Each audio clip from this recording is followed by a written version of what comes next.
All right, we're about to get started, everyone.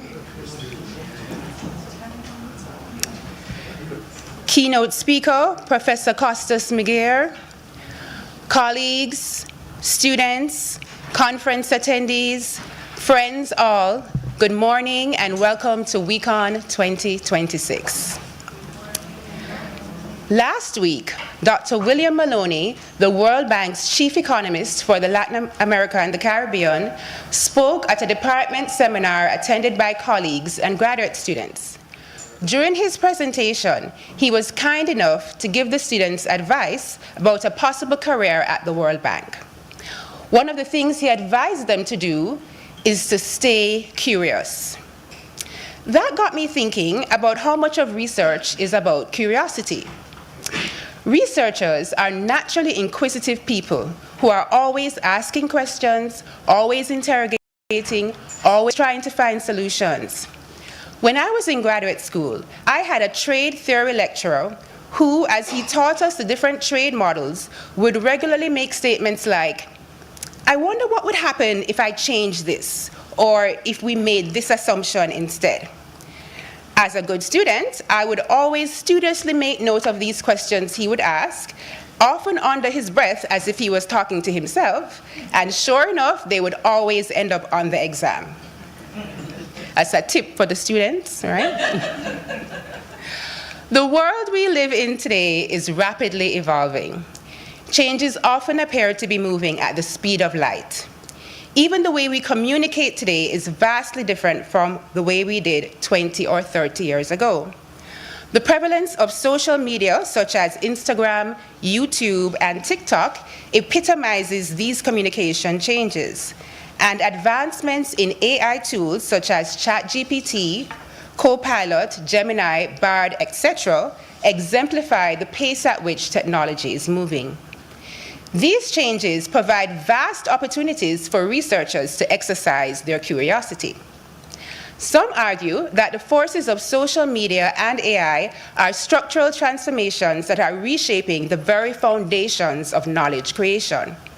Social media provides a vast repository of data. This data can be used to study things such as preferences, market dynamics, consumer confidence, political polarization, etc. Of course, the use of this type of data also presents challenges such as representativeness issues, algorithmic bias, and ethical and privacy issues pertaining to the use of personal information. There are also methodological issues surrounding whether this digital data truly reflects fundamentals or if it's just amplifying noise. If we do decide to make use of this digital data, AI can help us analyze it. Machine learning in particular is a powerful tool that is revolutionizing how predictions are made. Models powered by AI can uncover patterns in financial markets, supply chains, and labor dynamics that were previously invisible. The seemingly unstoppable rise of AI also raises the question of how universities can encourage their students to view it as a research tool rather than as a substitute for original work. But AI itself is not just a tool. It can also be a subject of inquiry. Many questions still abound about its impact on productivity, inequality, the future of work, and natural intelligence, among others. We probably won't answer these questions in the next 2 days. But if you check your program, you'll see that we will be exploring a number of other thought-provoking, provocative, and intriguing issues. We'll start with a keynote presentation on the effect of education policy on crime and intergenerational perspective by Professor Costas Miguel, the Douglas A. Warner III Professor of Economics at Yale University. After which, we'll take a 20-minute break, and then we'll move into concurrent panels on banking and finance and climate and the economy.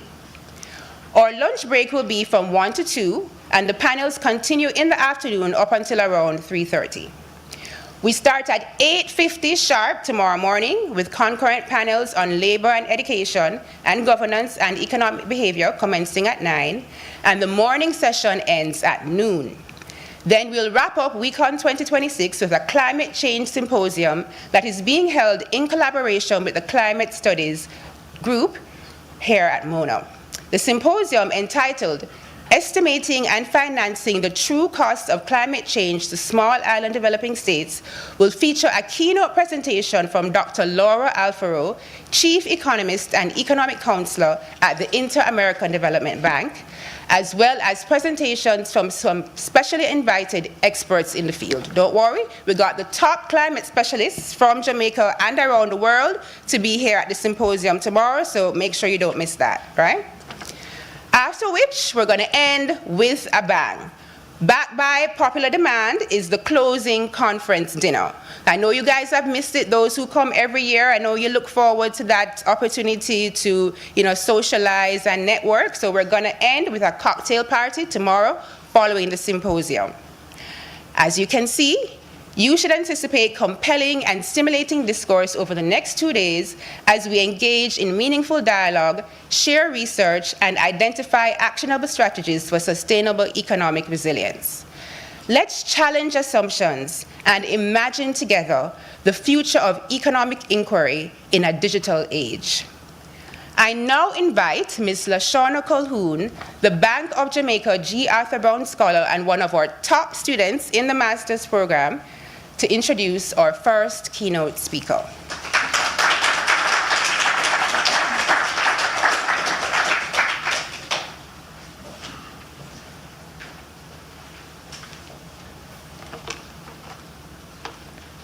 Good morning, everyone. It is my pleasure and privilege to introduce our keynote speaker for WeCon 2026. We are extremely honored to welcome a scholar whose work has made significant contributions to economics, Professor Costas Meguiar, one of the foremost economists of our time. Professor Meguiar's contributions are both broad and profound. He has served as co-editor of Econometrica and joint managing editor of the Economic Journal. His research has been published extensively in the field's most influential journals, with his contributions earning him numerous accolades. He has been elected a member of the American Academy of Arts and Sciences, as well as a fellow of the Econometric Society, the British Academy, and the Society of Labor Economists. He was also awarded the Bodosakis Foundation Prize in 1997 and the prestigious Ragnar Frisk Medal in 2000. Earlier in his career, Professor Meguiar had a long and influential tenure at University College London, where he became a full professor and served as head of the Department of Economics. He later held several visiting positions at globally top-ranked institutions, including Stanford University and University of Chicago. Beyond these roles, he continues to maintain active collaborations with leading research institutions worldwide. Currently, Professor Meguiar serves as the Douglas A. Warner III Professor of Economics at Yale University. Throughout his career, his research has addressed some of the most pressing issues in economics, including labor markets, public policy, human capital, and early childhood development. His work on early childhood interventions is especially impactful in informing policies that can improve outcomes across generations. Today, we are fortunate to have him share his expertise with us. He will speak on the effects of education policy on crime and intergenerational perspective. Ladies and gentlemen, please join me in warmly welcoming Professor Costas Meguiar.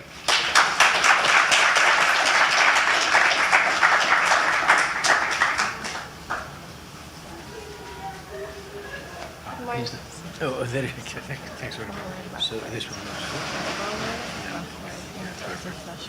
Thanks.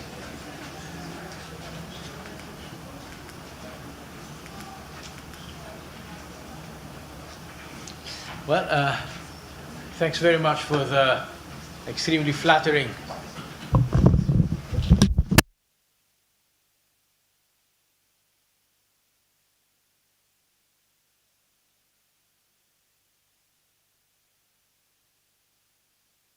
Yes.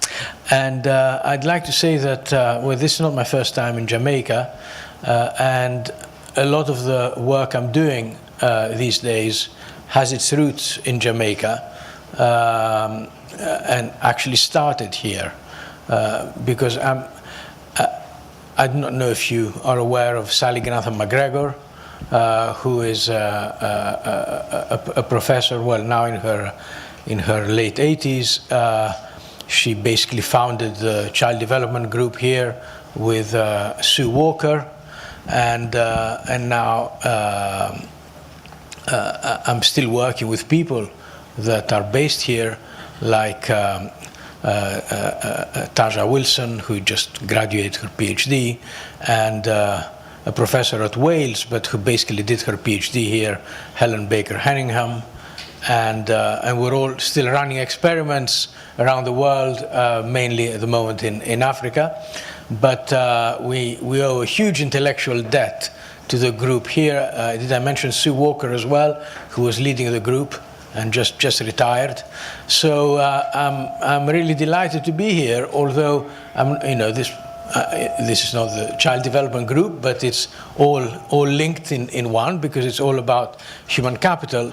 And today we are going to talk about human capital. And in some sense, this work about education and its effects, its long-run effects, is intimately linked with all policies that raise educational and learning outcomes, right? Which is, of course, the central issue. In this time, and always, but in this time in particular, education is going to be should be center stage for any policy. And Patrice already mentioned AI, and what's going to survive out of AI are the thinking skills and the critical skills, right? And not the mechanical stuff, right? And that requires high levels of education and achievement. I think that's beyond doubt. So thanks, Jamaica, for the intellectual background to a lot of this work. And now I'll start talking about this. This is a paper that we've been working on for some years now, and it's joined with Ulrika Arscho and Morten Palme and Marieke Schnabel. And although the data comes from Sweden, I think the relevance of both the question and the result are kind of really international. So the sort of question we're asking here is the following. So there's been tons of work about what does education do, right, in the generation that let's say receives increased education. And there's been work on the causal impact of increasing education on things like earnings, of course, going back to Becker and Mincer and all that, but later on health and on crime. And there is now ample evidence that increasing somebody's education improves all these outcomes. In other words, education is not just something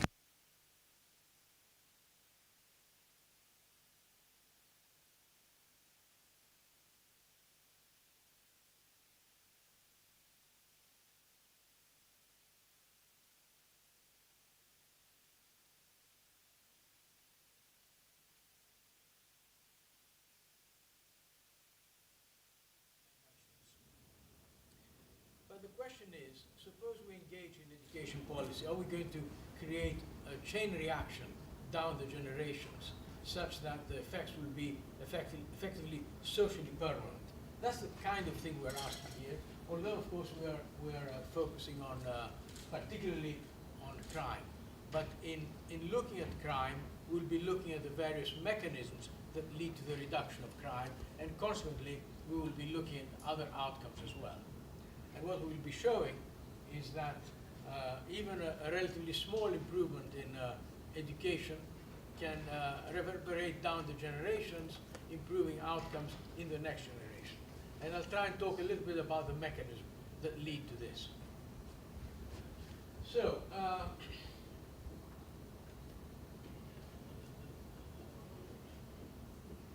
So, of course, why is this relevant? Well, to state the obvious, if education policy has intergenerational effects, social returns are substantially larger than direct effects alone, and consequently investments in education, much higher investments in education are justified just by the simple cost-benefit ratio, right? So you're not only talking about, say, 7 or 8% increase in earnings per year of education, but you're talking about a reduction in crime with all the social consequences that this will have.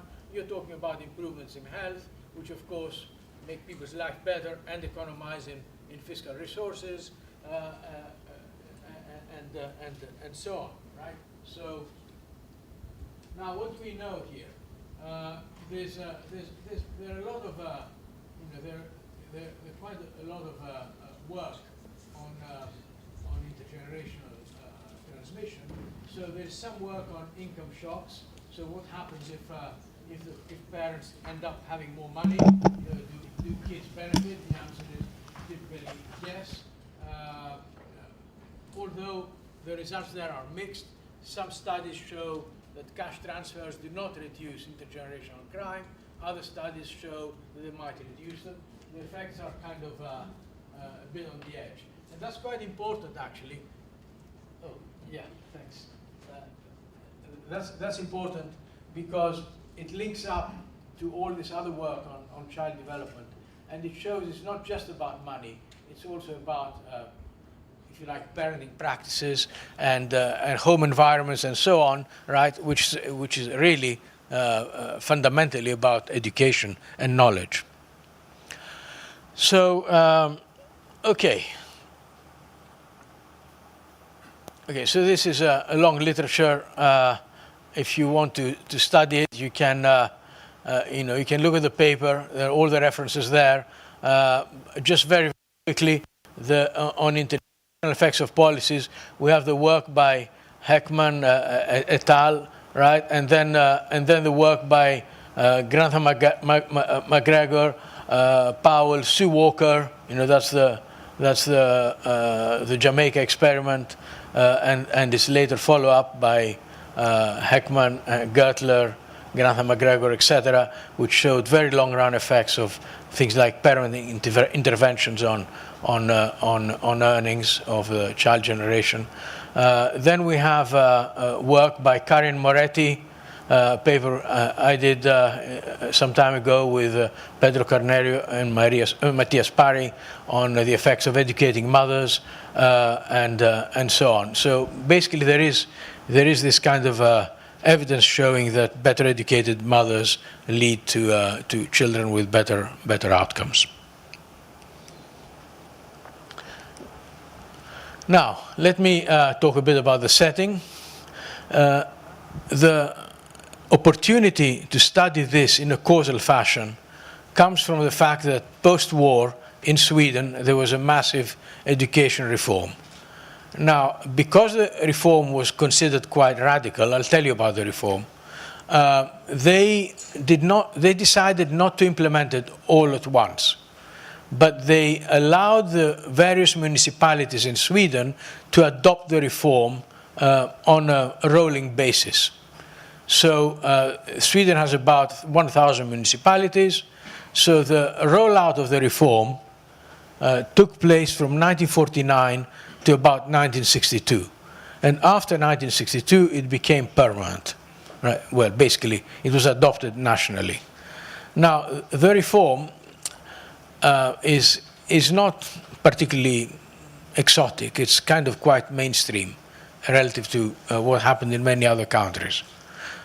So, for example, they increased compulsory schooling by 1 to 2 years. I'm saying 1 to 2 years because in rural Sweden, you could leave school earlier than you could in urban Sweden. So in many places around Sweden, compulsory schooling went up by 2 years, and in others by 1. But they didn't do only that. They abolished the tracking. In Sweden, it used to be the case that at 12 you'd sit an exam, and if you passed the exam, you'd go to the academic track. If you failed the exam, you'd go to a kind of a more vocational it was really kind of a low rate thing. It's a bit like, you know, if you're at all familiar with the British system, you know, the creation of comprehensive schools and the abolition of the 11+. If this existed in Jamaica, I don't know. It may have been because I guess quite strongly related to Britain. So they abolished all that. The effect of this was to increase earnings and education, particularly for people from lower SES backgrounds. Why that? Well, because the people in the higher SES backgrounds were already doing much more schooling, so the reform didn't really bite for them. Okay, so now Sweden has the first advantage of Sweden. You know, economists, as you know, we're all very opportunistic, right? We go where the data is and where the natural experiments are. So here you've got this massive national natural experiment. It's staggered. What you have is this beautiful contrast, because you've got people, say, born in the same cohort, let's say in 1959, depending on which municipality they are either in the new system or the old system, and at the same time, one municipality is in the old system, the other is in the new system, so you've got these two-way contrasts. That's one advantage. The other huge advantage about Sweden is that it's really a big brother state. The moment you're born, you get this number, right? It's like a national insurance, social security number, however you want to call it, right? And everything you do is associated with that number. You go to school and you pass an exam, that's recorded. You go to the doctor and you get a prescription for headache, that's in the system, right? So we know everything, right? You commit a crime or you're arrested, we know that. You're convicted, we know that. Right? But not only that, we can link the generations as well. We can link in the grandparents and the parents and the children, and we can have the whole generational sequence. So obviously, and of course we can look at. It goes without saying, we can look at all tax returns and get their income. Right, and you should also realize there's very little informality in Sweden. So basically, the income you get from the tax returns is actually their income, right? So you can construct a very, very rich data set. I mean, of course, you know, they don't take it lightly. There are very, very strict controls on confidentiality. And you can only work there locally on the local servers. Everything is anonymized and so on. So, you know, they're very, very serious about that. So you can't identify people. Okay, so that's the broader context. So let me just give you the main results. I guess I won't treat it like a novel where you have to wait till the last page to find who done it. So. But hopefully you will pay attention to the rest of the speech. So basically, the reform induced conviction rates for sons of treated fathers, right, to decline by 0.8 percentage points. And that's going to be very, very significant. So about 3.4% of crime just goes away, just from that. Now, I'll give you the magnitudes to calibrate it with respect to what the reform did to the parent generation in a little while. An interesting thing there is that mother's reform exposure didn't have any effect, and I'll show you why later, because it didn't affect mothers that much, right? Effectively, that's because, you know, mothers were at a higher level anyway, so the reform doesn't really bite as much there. But I will show that a little bit more in detail. The other thing, of course, is it doesn't affect girls at all. And that's because girls don't commit crimes, or it's a really very, very much lower crime rate than men, right? So you're not going to have an effect. Okay. Okay, so I'll leave the rest for later. Okay, so the kind of framework you need to think about is the Becker and Tomes framework, modified for parental quality. Let me explain what I mean there. Okay, so.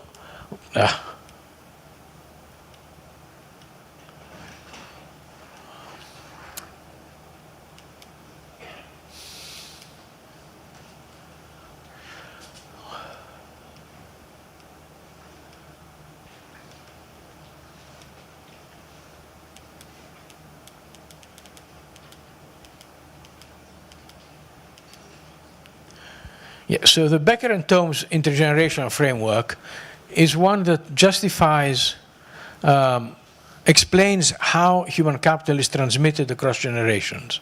In the simple Becker and Thoms model, the only thing that matters is income, right? So parents have, let's say, a particular level of income. They are altruistically linked to their kids. They like their kids. So they trade off their own consumption with investment in the next generation, right?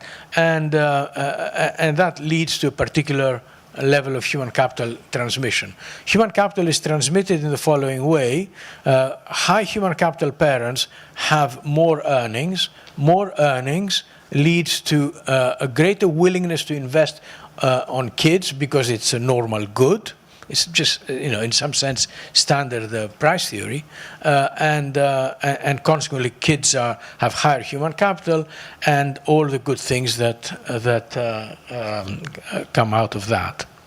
Now, that model is, of course, extremely influential, but it's not complete. So, in some sense, if we take the idea from Heckman's idea, which actually, as I said again, links exactly to the early childhood development thing here. There's another element in the model that's missing, and that is the, quote, quality of the parent. In other words, the particular dollar investment by a low education parent has lower value than the dollar investment by a higher education parent. In other words, there's a complementarity between the education of the, let's say, the father or the father and the mother, and the outcomes of the child. So that introduces a new channel, an additional channel in the intergenerational transmission. While the first channel is directly the monetary channel, so human capital, more money, more better outcomes for the child. The other outcome here is human capital, better ability to invest in kids, more effectiveness in investing in kids, and consequently better outcomes for the kids. Right? That's basically been the heart of this literature here. Oops, one day I will learn how to use this.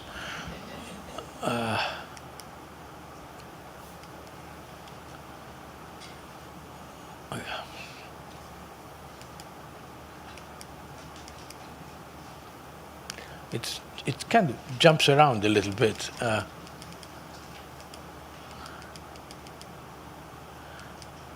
Okay.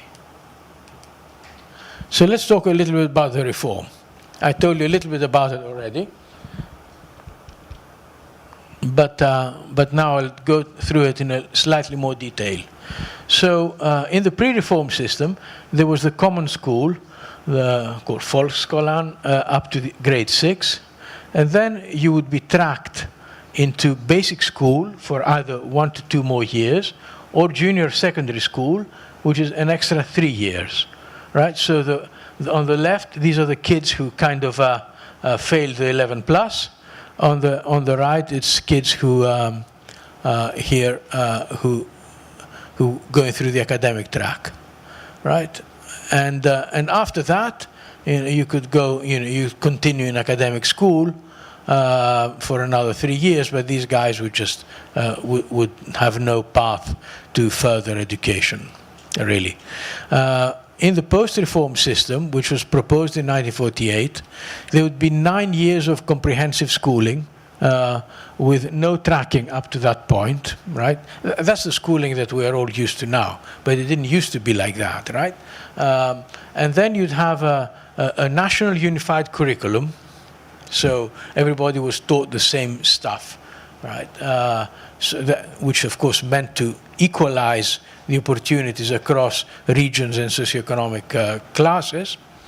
And so this meant that compulsory schooling increased to 1 to 2 years, basically. The implementation was gradual across these 1,055 municipalities.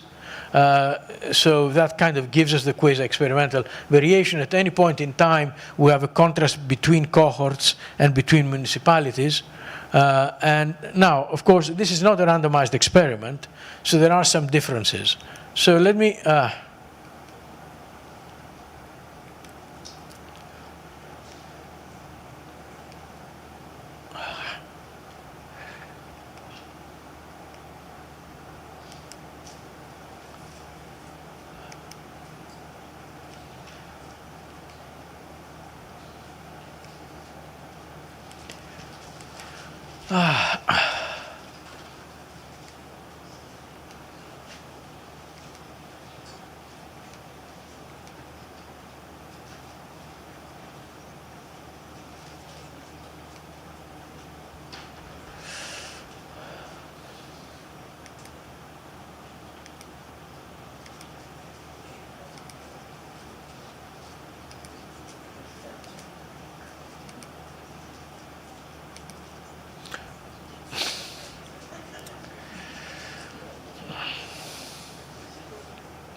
Sorry? Which slide do you want to be on?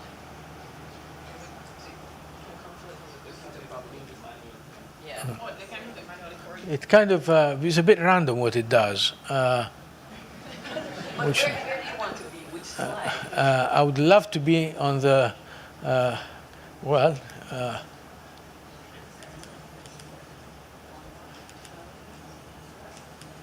there, I managed. Okay.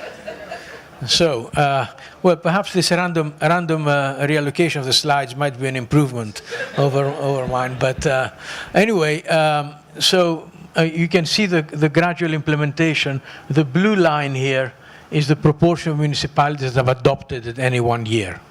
Right, so you start in, well, there was some kind of early pilots, but we really start in 1948. Right, so so you can see the reform creeping up in the entire Sweden. Now we're going to try and go to slide 12. No, it went to 10. 11. Nope. Oops. 13. Okay, so this slide here, what it shows you is the fact that the reform implementation was not random. So you can see there, for example, that if you take all municipalities, the early adopters were the ones that had a higher income and higher municipal taxes. What does that signal? First of all, obviously signals the fact that the early adopters were actually wealthier municipalities and more liberal. The more liberal is kind of captured here by the fact that they have a higher local tax rate, which is used for public services.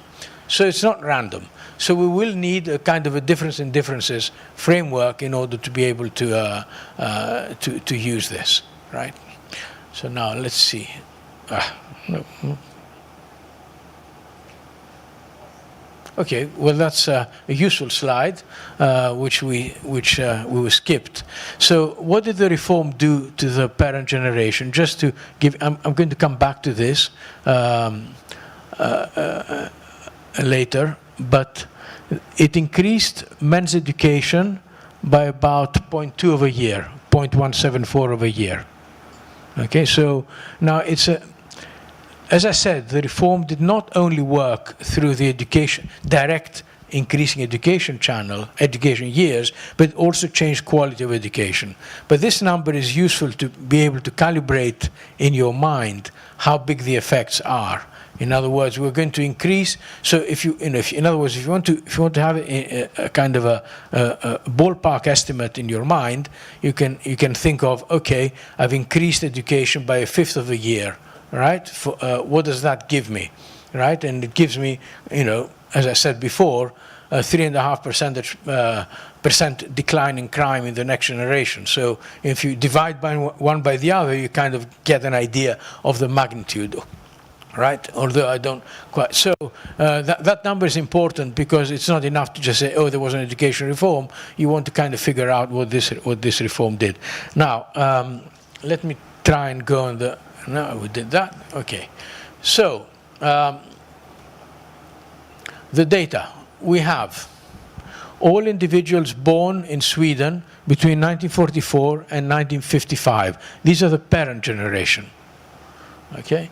Now we have all their conviction records. We have the parental conviction records from 1973, that's when they started, which means that we have the cohorts 1952 to 1955 for parental crime analysis. We observe them. We observe these cohorts from the age of 18 to the age of 58. And the conviction rate for this generation is 34%. Now, that includes traffic crimes that are serious enough to land you in court, but not just citations in the street.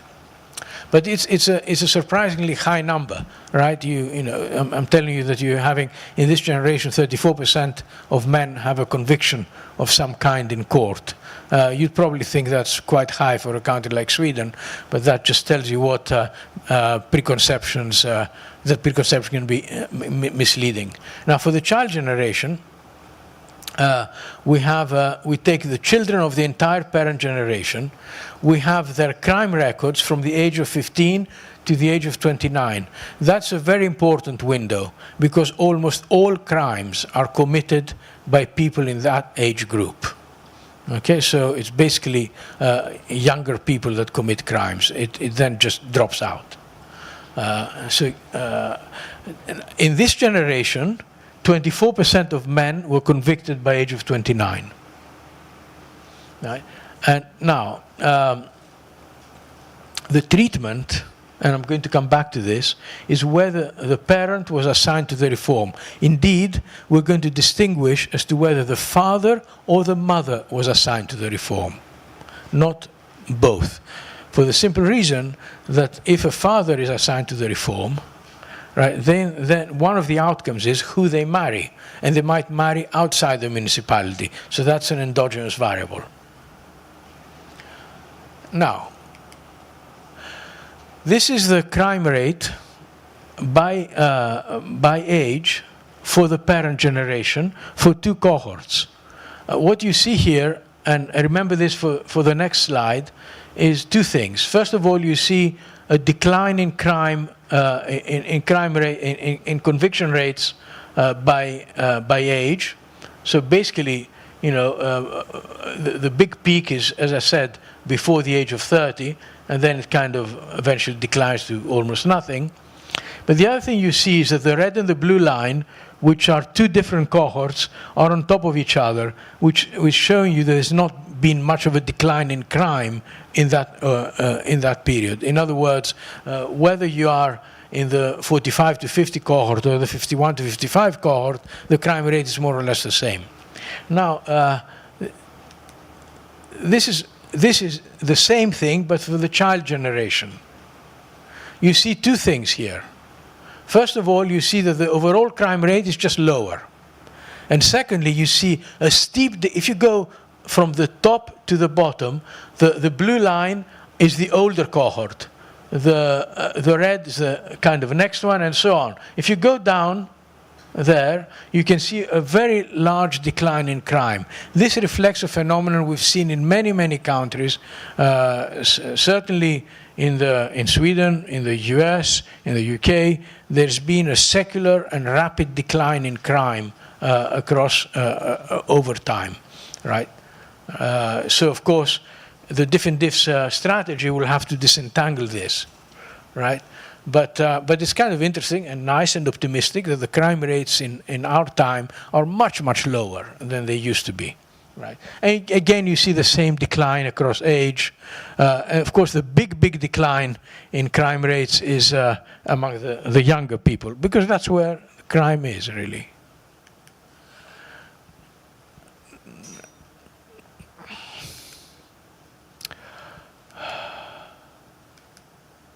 Okay, good. Yes. Sir.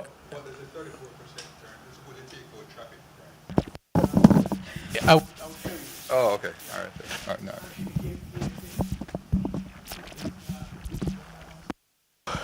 So you can see in the parent generation. Is this live? Yes. In the parent generation, you can see your 34% there for men, right? And you can see the 9% for women. Okay, so 9% of women have been convicted, 34% of men. In the child generation, 24% and 8%. Okay? Now, the rest on the right is conditional on conviction. What percentage is each category? They are overlapping. So they're not mutually exclusive. You can be convicted for traffic and fraud. Okay, so they don't add up to 100. Okay, but indeed, you see that approximately half of the convictions in the child generation, and nearly 60% in the parent generation is traffic. But you've got, 15% of violent, 21% property, 18% fraud, 17% drugs, 33% other. Kind of, quite a lot. Right. So that's the picture. The proportions, they kind of changed in the generation. So we'll be looking at impacts broken down by type of crime. So here we are. Here's a bit of descriptive stuff on the impact of education on crime. This is not causal. So first of all, you can see that a year of education reduces in the parent generation crime by 2.5 percentage points. All right, so so that's a huge correlation, right? So of course we'll be looking for causal impacts here. And if you look at the child generation, you can see that the combination of mothers and fathers' education reduces crime by more or less equal amounts. Prison, of course, as well. And for daughters, it kind of doesn't matter that much, but there's not that much crime to reduce.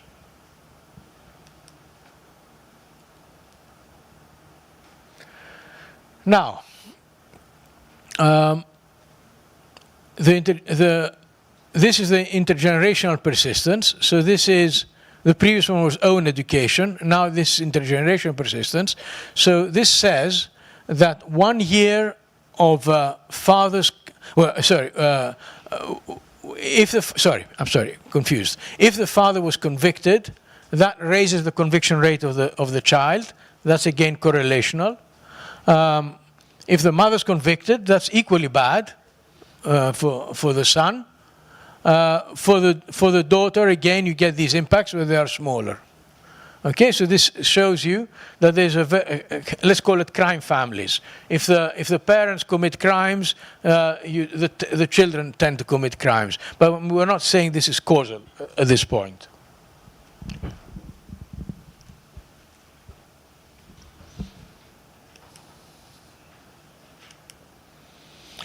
Okay, so let's try and go through a little bit of a theoretical framework here to remember that we're economists. So we have the following channels. We have the human capital channel. What's that? Now, we have the reform. The reform is supposed to raise parental human capital. We're hypothesizing that. That raises investments in children because parents are wealthier. That raises the human capital of the child. That reduces child human capital. I will have to justify that. That's not obvious necessarily. And that's basically Becker and Tomes and Cunha Heckman and Schenach. Then we posit another channel, a direct impact, which we call the role model channel. right? So, in other words, what happens at home, kids copy, right? So the idea is that the education reform reduces father's crime, which it does. That has a direct influence on child behavior, right? And that reduces crime over and above the fact that the, given human capital, in other words, here, given child human capital. So let's think of it. Now I'm going to kind of outline a little toy model to justify all this. And I'm going to do it by backwards induction. So first of all, I'm going to argue that raising the human capital of a child reduces their tendency to commit crimes.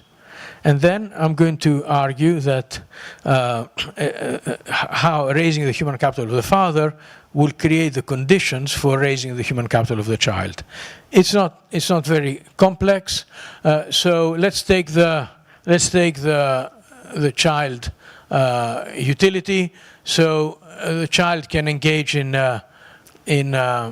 lawful activities, and they will earn money out of that, and general utility, and that's going to be, let's denote that by VH, right? And then alternatively they could commit crimes. Now if they commit crimes, they're either caught or not caught. If they are not caught, what do they make? They make money out of their human capital, but slightly less, because they devote some time to crime. But then they also earn a return from crime. Okay, the kind of the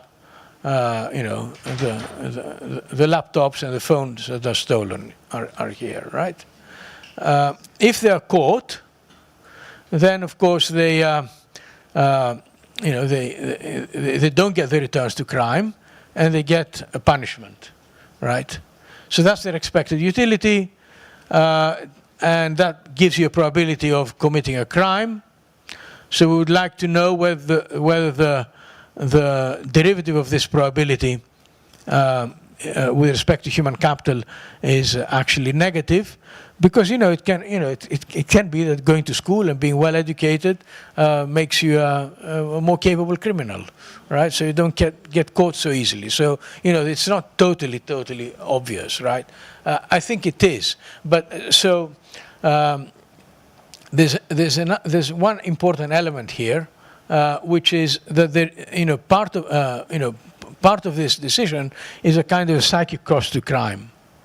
So here's if you analyze this, what you're going to get is from the opportunity cost, a high lawful returns makes crime less attractive. Why? Because if you're going to earn a lot by working, you don't want to give up this work to go off and steal somebody's mobile phone, right? Because your time is too valuable. So that's an opportunity cost argument.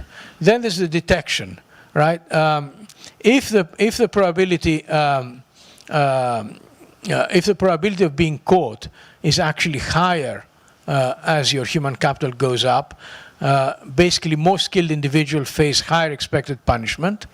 And on top of that, if the marginal disutility of crime is large enough, that includes both the punishment that the state will impose on you, but also the psychic cost of committing a crime, then under these conditions, under these three conditions, you can show that the increase in human capital of the child will reduce the proportion of people committing crimes. Okay, so you have to align some things there, but all these are kind of relatively weak assumptions. But you could make more exotic assumptions under which this result would not be necessarily the case. Now, what happens with parents? This is basically the modified Becker-Tomes model. So parents have a particular utility function here, and that depends on their consumption. And they care about their kids, that's the altruistic parameter, and that's the child welfare. And that's the human capital of the child. Now, how is human capital produced? It's produced by parental investments, but the productivity of parental investments depends on parental human capital. So this is the extra element that's not in the Becker and Tomes model that Heckman, Cunha, and Schenach introduced. Right. And they have a budget. They can spend their resources, which depends on their human capital, on either their own consumption or investments in their children. Right? And the more they invest in the higher their human capital, the higher for everything else given, the higher their resources. That's the return to education. Oops.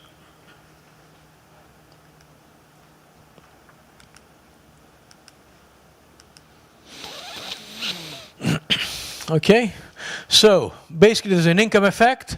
The higher the parental human capital, the more the resources, right? The higher the investments.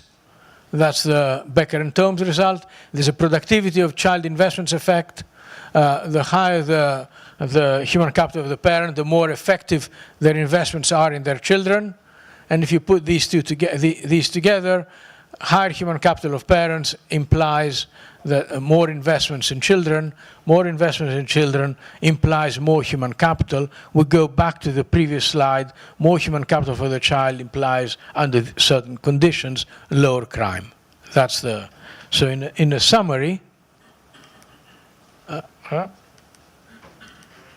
okay, so it's one step backwards, two steps forwards, this, the clicker, but I'm getting the better of it. So basically, just to summarize, the reform has a direct effect, which is through parental human capital, right? And that increases income of the parents and increases their productivity in investing in kids. They increase their investments in children. That increases child human capital, and that reduces the probability of crime. So the key insight here is that the reform works both through the resource channel, right, and the productivity channel. This is why education reforms may reduce child crime even when pure income transfers do not. Okay, so that's the important point here, because there's been analysis of pure income transfers, and the question, does a pure income transfer, just giving money to the poor, have positive intergenerational effects? And these 2 or 3 slides are arguing maybe. Right? Because it's not only, you don't have, but the more important channel might be basically the direct human capital channel. Let me put it to you like this. You have 2 people, you have 3 people. One does not, say, complete high school. The other 2 complete college. One becomes a banker and earns $500,000 a year, and the other becomes a professor and earns $50,000 a year. My contention is that the professor and the banker are basically going to have similar quality kids, right? It's in other words, that the education channel is a primary channel for child investments and so on. Right, because it is the quality of parenting that matters, and the knowledge in many things, not the infinite amount of resources. You don't need Louis Vuitton suitcases to raise children in a proper way. So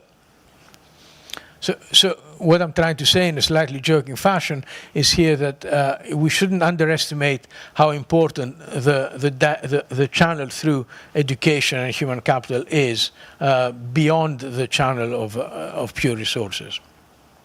Right. And let me give you another little example.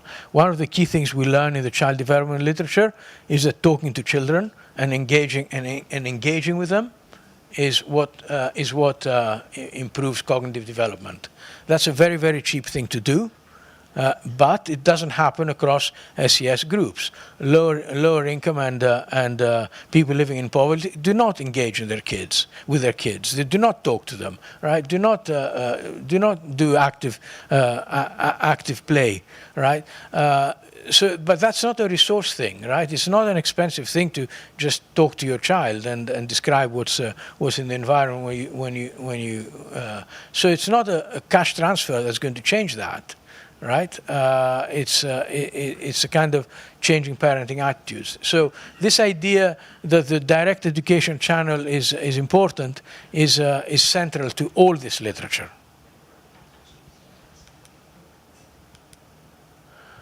Okay, so what's going to be the empirical strategy? I've kind of outlined, but let me just make sure we're all on the same page here. At any point in time, in this 14-year period, we have a particular cohort, born, let's say, people born in 1953. Some live in municipalities that implement the reform, and some live in municipalities that do not implement the reform. That's one contrast. The other contrast is that the next year, some municipalities that had not adopted before now are adopting. Right? So you can see for the same municipality, the cohort born in 1953 being treated, while the cohort born in 1952 not being treated.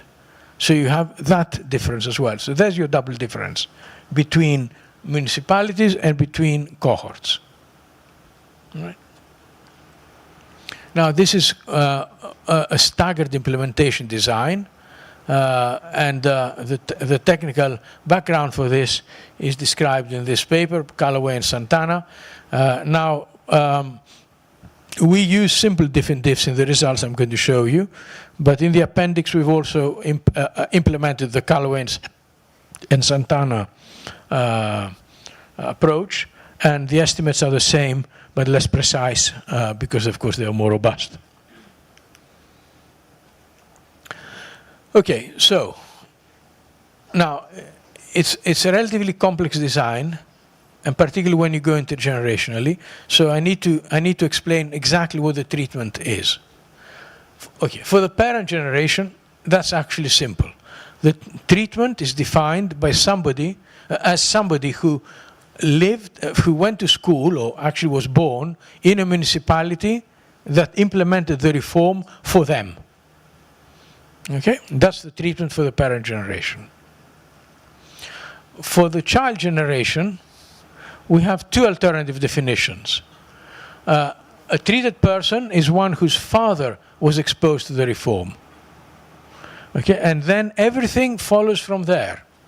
Who he's going to marry, how he's going to live, and all that. You could then ask yourself, is there an alternative treatment? Yes. It could be that whether the mother was a treated person. But you can't just say mother and father, because that's endogenous.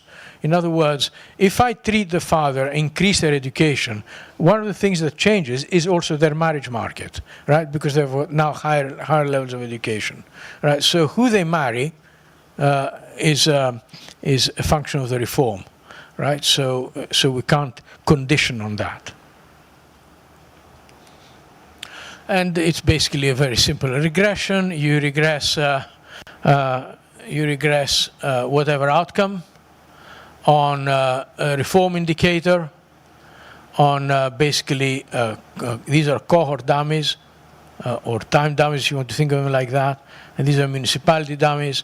And then we also control for grandfather's education as well, right? So that absorbs some of the heterogeneity.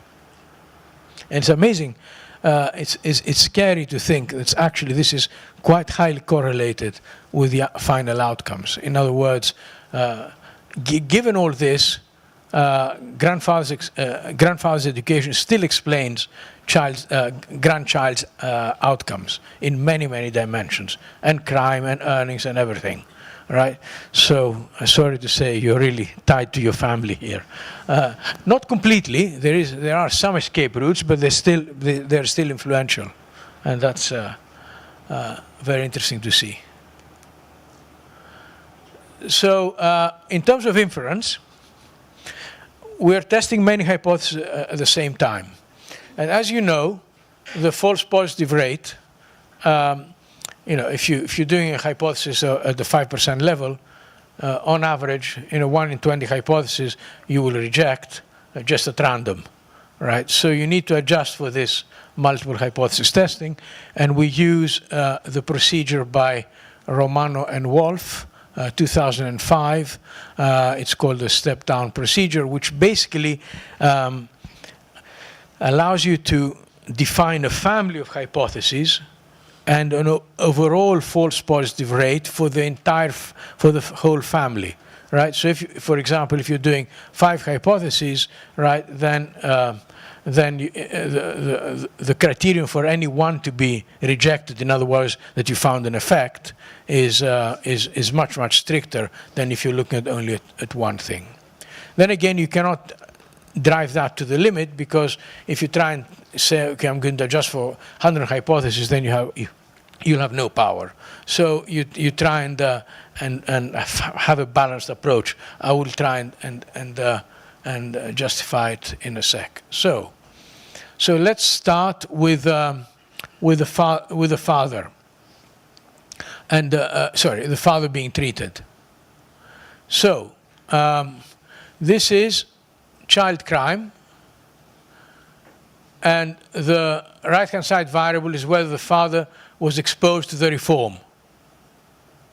Okay, we have about 410,000 children here, right? And this says that the father being exposed to the reform reduces the crime rate of the child by about 0.8 percentage points, right? Now, if you think that the reform, just as an order of magnitude, if you think of the reform just increased father's education on average by about 0.17, let's say 0.2% over a year, this is not a small effect, right? You know, we're not saying, oh, we're going to put the father in for another 1 or 2 or 3 years, right? It's just a fifth of a year. And also reduces the percentage of multiple convictions by about 0.43 percentage points. These are the p-values. As you can see, these are really significant, right? And right, both for any conviction and multiple convictions. For daughters, it doesn't do anything, right? But the crime rate for daughters is very, very low in the first place, right? So this is the type of crimes. Now here we're using the Romano-Wolf step-down p-values. That means that each of these p-values takes into account that we're testing 6 hypotheses at the same time. So you can see that at the 10% level, violent crime goes down. At the 6% level, traffic crime goes down. And at the 5% level, all the other non-listed crimes go down. Yeah. Okay. Okay.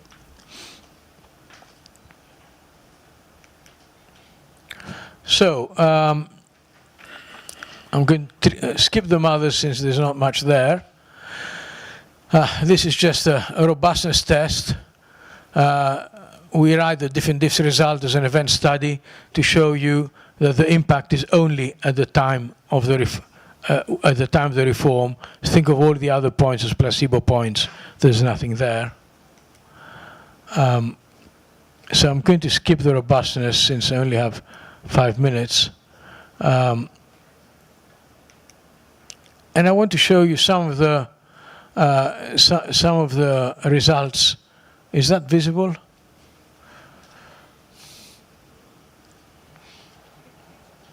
Okay, so okay, let me try and do, I know this is not, I was hoping it was going to be a bit larger, but okay, so let me see what this does. So what did the reform do? It increased fathers and mothers' education. In this subsample, a little bit more, 0.32 over a year. It increased the education of his wife, right? In other words, he improves in the marriage market. What I'm trying to do here, I'm trying to show you that what the reform changed in the father that would justify what happened later on, right? So it increased his years of education.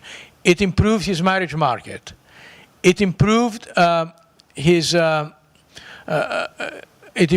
earnings by about 0.8%, right? It improved his spouse's earnings. So basically what's going on here is that the reform improves all these outcomes for the father, right? So the father's outcomes improve in many, many dimensions. Earnings, education, who he marries, and so on. Okay, that's the first key channel. One other really interesting and important point is that the percentage of white-collar worker goes up by 1.2 percentage points. In other words, these guys are also getting better jobs, right? So you have a clear indication that the outcomes of the parent generation improved substantially in many, many dimensions as a result of the reform.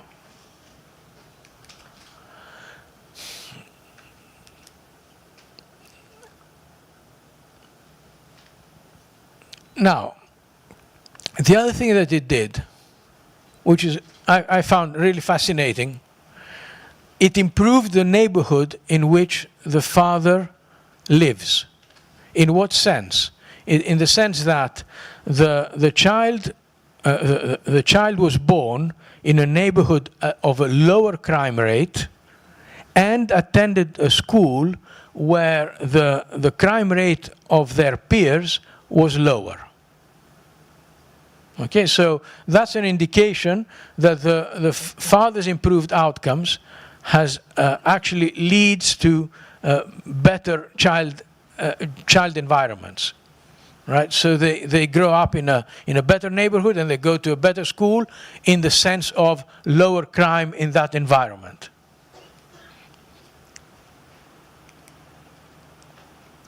Now, what happens to the kids? Other outcomes. Well, I'm focusing on sons here because that's where all the effects are.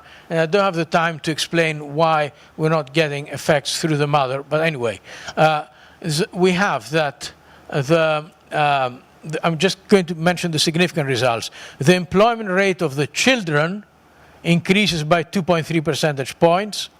The unemployment rate decreases by 1.9 percentage points. And that's not that significant on a multiple hypothesis testing, but on single it is. It reduces their welfare dependency. So, in other words, outcomes for the kids improve in more than one dimension. Now, oops, there's a bit of a randomness here again. Okay, so,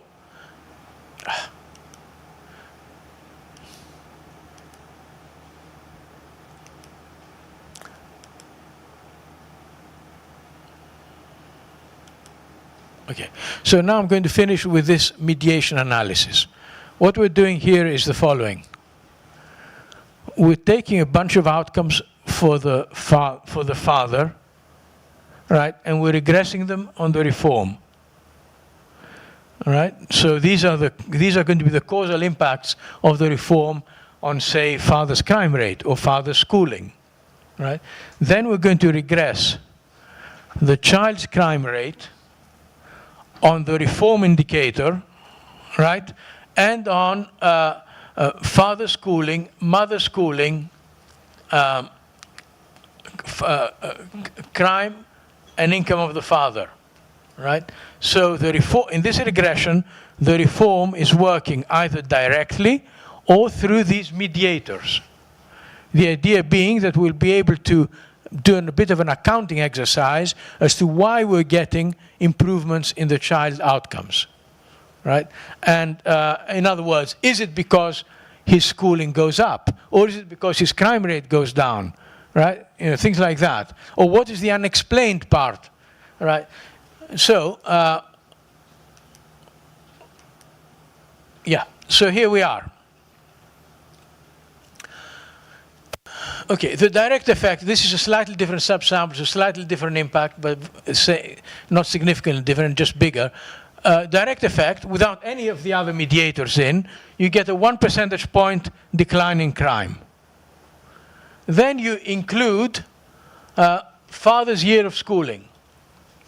You can see that the direct effect declines to 0.4, right? And the impact through schooling is very large, right? So it says that that a lot of the reform is working through his own schooling. Now let's add mother schooling there. Okay, you're not getting a big effect on on this simply because mother schooling, well, it was affected less by the reform. It was affected, but a bit less.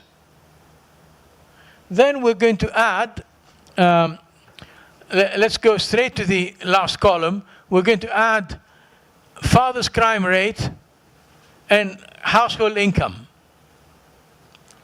Now, you can't really see this. There is still a direct effect, but it's totally insignificant. And then you have a contribution from fathers and mothers schooling of about 0.9, a contribution of father's crime, and a contribution of log income. So, what does that mean? Ignoring what's significant and what's not, is this. This is basically the regression. The first number is the impact of mother's education on child's crime, say, there.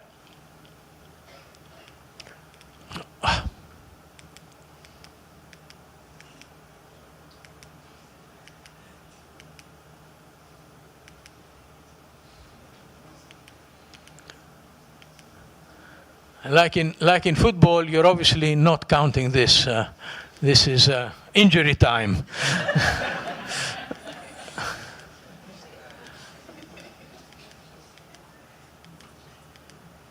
Okay, so the second coefficient is the impact of the reform on, say, father's education or mother's education, right?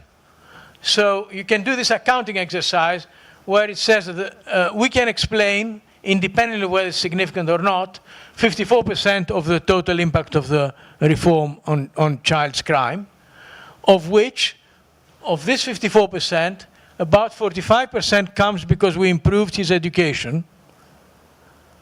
And because we're controlling for income, this is like the direct effect. This is the banker vis-a-vis the professor, is the same thing, right? Money does matter. It explains 13% of the effect. Only a small 13% of half the effect. So it's significant, actually, but it's not massive. Mother's education explains 21% of the effect. And father's crime, which we take to be a role model impact since we've controlled for income and for his education, explains 20% of the improvement in the next generation. Now, as I said, there is a 46% of an effect that's unexplained, but it's very precisely estimated and not significant. I'm not sure what one should make of that. So, now perhaps if in injury time I will just try and explain why.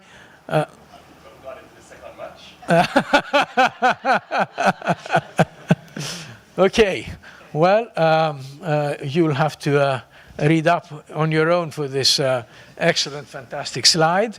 Thanks very much for listening to me. I don't want to commit the crime of going over. This was an excellent presentation. Colleagues, please just give Prof another round of applause. We were enthralled throughout the entire presentation. That is why you got the extra time and a third as well. Colleagues, we have time for only a couple of questions. I'm asking you, please, if you have some critical questions, ask them now, but keep your questions very, very short, please. Any questions?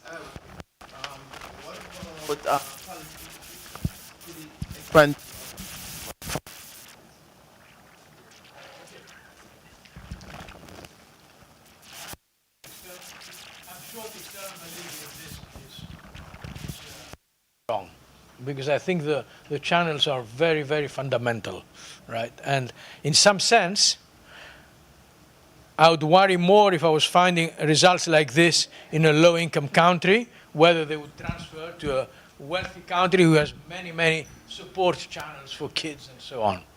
And we find these kinds of effects in a country with very strong support for families and so on, right? I'm sure they would transfer to many different countries. The policy implications are very, very clear, I think. There has to be a very strong emphasis on human capital policies. And when I say human capital policies, I mean anything from birth with early childhood development programs of highest quality, all the way to high school with high quality schooling, because the cost justification of these policies is magnified dramatically if you take into account that it doesn't just improve the earnings of the affected generation, but improves many outcomes in the affected generation and many outcomes in the child generation. So this is a huge multiplier effect for these kinds of investments. It's kind of sad to see that many countries are not putting the emphasis on human capital policies as much as they should. And now, in this time of AI, it's going to become even more critical.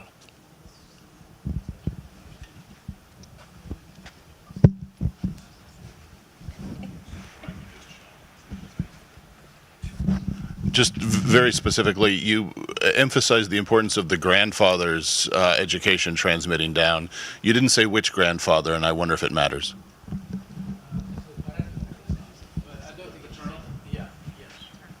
But my colleague Morten Palme has actually written a paper linking all three generations.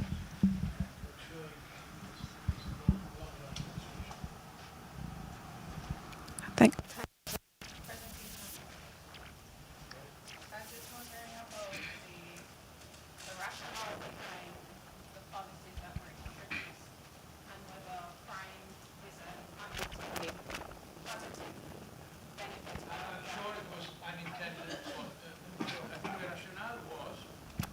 To remove the inequalities in education, right, that were very kind of socioeconomic kind of driven, and to remove the and one of the sources of these inequalities was the tracking, because you had children from lower SES backgrounds would not pass, let's call it the 11 plus easily, and would end up with this kind of dead-end vocational type schooling. That was the atmosphere prevailing in the post-war era in many places, in the UK.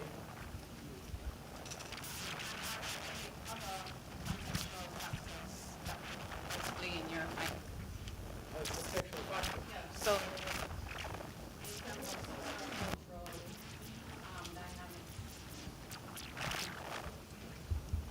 As I said, so now we're entering the realm of speculation. As I said before, I believe the channels here that we've identified are quite fundamental. And if you're asking, would they be true in say, Jamaica? Yeah, I'm sure. I'm sure that if you take account, like middle income country or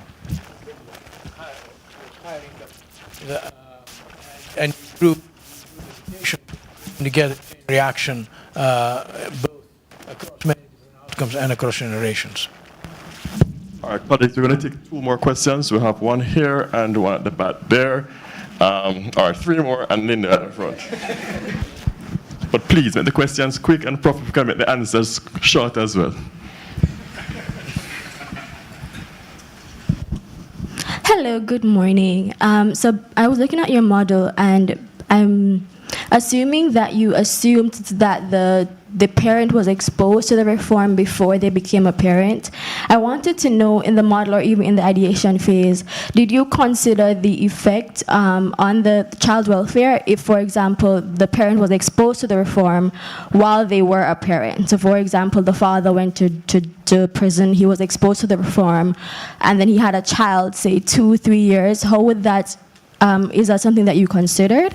And if it was a factor that could be introduced into your model, how would that affect your findings? Yeah, I don't think this is a major part of it. It's almost a non-existent part of the example. You have a very, very low teen motherhood or fatherhood. So no, we've not considered it, but there's not much data to consider it either.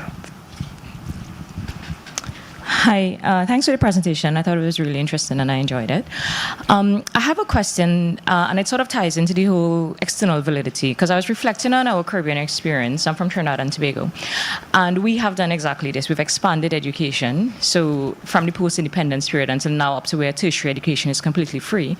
But at the same time, we've been having, which everybody in this room would know, a horrendous problem with crime. Crime has been increasing. And I think some people here from Jamaica would argue sort of similar, because in the post-independence period, education also expanded, but crime went up.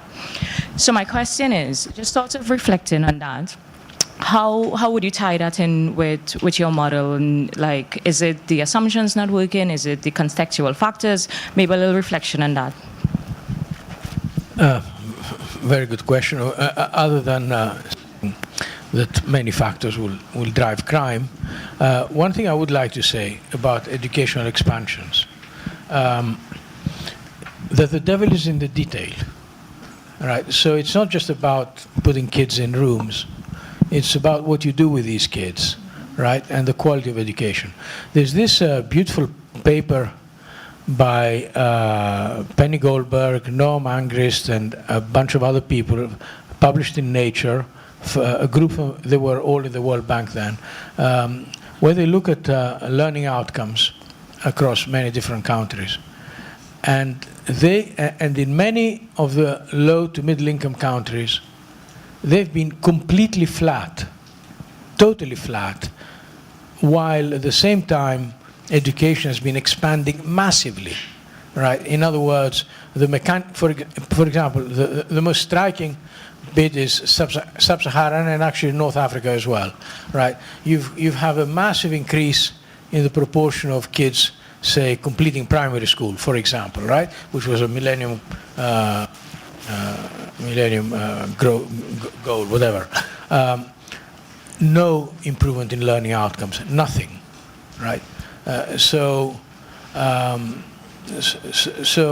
you know, politicians have to understand that it's not about going to the homes, picking up the kids and putting them in a room which is called school that's going to improve things. You actually have to educate them. And that takes much more effort. It takes, you know, in other words, first of all, you have to basically increase the resources accordingly. You have to train teachers. You have to do, you know, proper systems of education. You have to worry about early childhood development because deficits build up long before the kids go to school, right? And then they become permanent, and then they translate to social inequalities over the life cycle, which are very, very hard to reverse. So as economists, we have to include all the costs, right? The opportunity costs. So I'm looking at that and I'm trying to figure out what, for Jamaica in particular, we would have had to maybe not pay off some of our debt, right? And Jamaica has this very, you know, they've reduced their debt to below the 100% of GDP. And so the question I have is, how do we compare the choice of Jamaica to reduce the debt versus to invest in education, and then does the return pay out? And this is a sequencing thing, right? Because we've chosen to pay off the debt first. And the education outcomes are pretty awful. So I guess, does the return outweigh that? That's the question I'm having, right? Yeah, I mean, perhaps this is a bit above my pay grade, but you need stability. You need fiscal stability and political stability to invest in these kind of long-term projects. So if you're in, I'm Greek basically, so the mother of all financial crises was in Greece, right? If you can't do anything at that point, right? If you're sinking, if all the credit lines are closed, if your banking system is threatened with extinction, which it was, you're not going to do much. On the other hand, I think that fiscal stabilization, shouldn't take a decade, right? It should happen, and once the path has been defined to stability, then you should start thinking of the long-term investments. And there's very little long-term investments, better long-term investments than you can do than in education. And when I say education, I mean the entire learning system from birth, which might include, possibly nutritional education, but nutritional interventions, but also early learning interventions, and then primary school and so on. So we have to have a plan, a direction for that, and that has to be very, very clearly defined. And yeah. All right. All right, thank you. Okay, I'm sure we can all agree that was a very interesting and fascinating presentation that has important consequences for us here in Jamaica. We know crime is a very serious problem, and all of us here are very passionate about education. So we have to think through the implications, quality of education, the income effect versus the human capital effect. And a point that really stood out for me that you made was the importance of talking to our children, right? So all the parents in the room, go home and make sure you spend some quality time talking to your children tonight, right? All right, so we're going to take our first break, 20 minutes. We're going to ask you to please take all your belongings with you because we're going to split the room into 2 rooms during the break. Before you go, I want to first of all acknowledge the presence of our Dean, Dr. Heather Ricketts. Thank you so much for being here and supporting us. And I also want to mention and thank some of our sponsors. You have Scotiabank, we have GK Capital, and we also have BOJ. So thank you very much for your continued support of WeCon. So the break is going to be downstairs. The ushers are going to guide you to the food, which I'm sure you're very excited about. So 20 minutes.